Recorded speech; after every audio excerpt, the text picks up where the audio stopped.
Hey everybody, you know you're a working feller when you got to do your YouTube videos while you're trying to get home.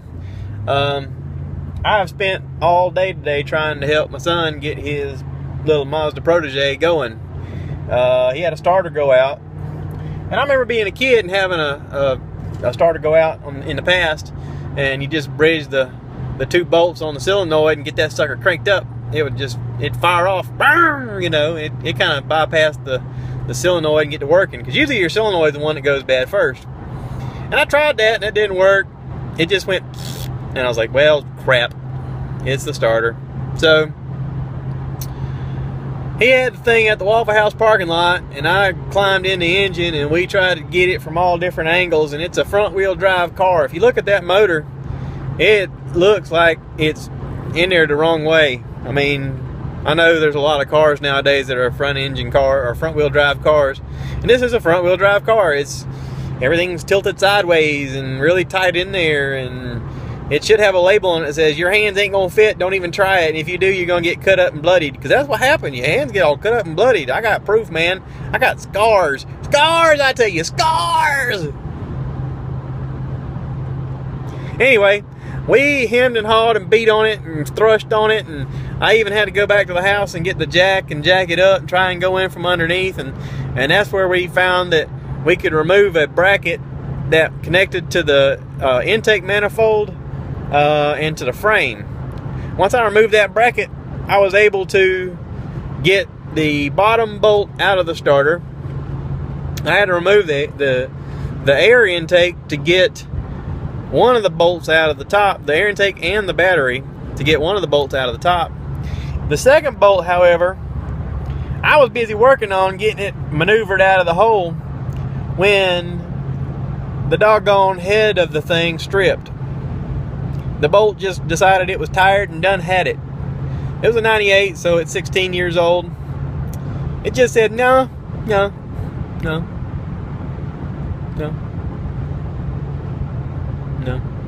Wait, 16, is that right?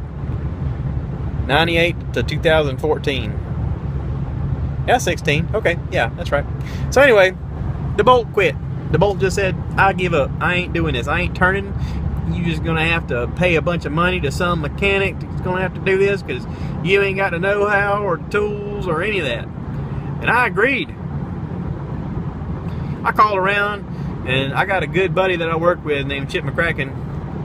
He does a lot of hot rod and mechanicing work on different cars. He's been known to buy cars and flip cars and sell them. And I asked him, I said, what would you do? I mean, this is my boy's car, and I'm out of options here. I've give up. I can't get this off. I can't even get to the bolt where it's located. It is in a bad spot. And he gave me the name and number of a fella. His name is Lance Farmer, which I like right away because his name is Farmer. I like farmers. I come from a long line of farmers on both sides of my family. So I give old Lance Farmer a call, and he's like, oh yeah, I can do it for you, man. I'm at work right now, but I don't live far from where you're at, and you give this guy a call. He's a buddy of mine. He's gonna hook you up, and he'll tow the truck over to my house, and it ain't gonna be much. He'll treat you right. And I said, all right. So I figure I'm on the inside track. I give old Rusty from Rusty's Towing, his name is Rusty Hard. He come and picked up the car and delivered it to the fella's house, and I took Draven back to his mama's, out in Pamplico, which is a long way away. Come back to Florence, went by the Advanced Auto, bought the part. Luckily, it was the one for the 1.5 liter, and it was cheaper than the one for the 1.9 liter. It was like $25 cheaper. And picked up the thing, found the guy's address, went out there and delivered him the starter. I pulled up like 1 minute before he got there. He pulled up.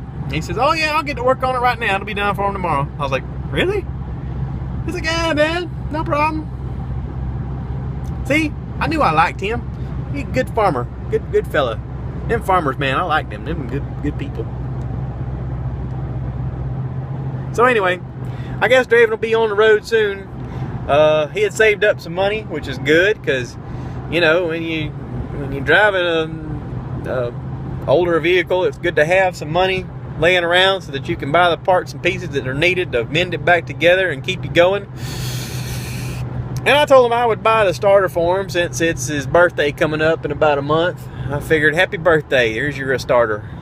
Welcome to adulthood. So he'll appreciate that starter, especially after we both got our feet, fingers, and arms all dirtied up, and nasty, and busted knuckles, and we both got scrapes and bruises and cuts on us all over. It's good character building stuff, you know, all that good manly stuff. I said, tonight you'll go to sleep, and you'll after you take a shower and eat, you'll go to bed, and in the middle of the night you'll start turning a wrench, and next thing you know, you've hit the wall. I mean, literally, your hand will hit the wall, and you'll go, ow, ow, ow, and you realize you finally broke that bolt loose in your brain. Maybe that's what's wrong. Maybe I broke a bolt loose in my brain, and that's why I'm talking like this all the time. Maybe it's hereditary. What do you think, Dad? Could it be hereditary? Anyway, I'm gonna get off of here. The sun's getting low. It's getting to be that time of day where it's hard to see. So, y'all take care. Thanks for watching.